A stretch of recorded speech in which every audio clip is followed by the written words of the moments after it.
Hey everyone, and welcome back to another video. And in this video, I'm going to show you how to log out of the PetSmart app. Now, this video is going to be particularly useful for individuals. Let's say that you're incorrectly logged into the wrong account on the PetSmart app. How do you actually go ahead and log out of the PetSmart app? Now, this video is going to be short, sweet, and simple, guys. There's not going to be a lot of steps involved.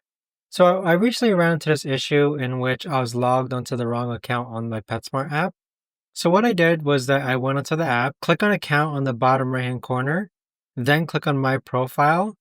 And then what you're going to do is that on the upper right hand corner, you're going to see the sign out button. So once you click that out, that is going to log you out of the PetSmart app. But there you have it, guys. That right there is the best and easiest way that I know of to actually go ahead and sign out or log out of the PetSmart app. If you guys know of a better, easier way to actually do this, let me know in the comments down below.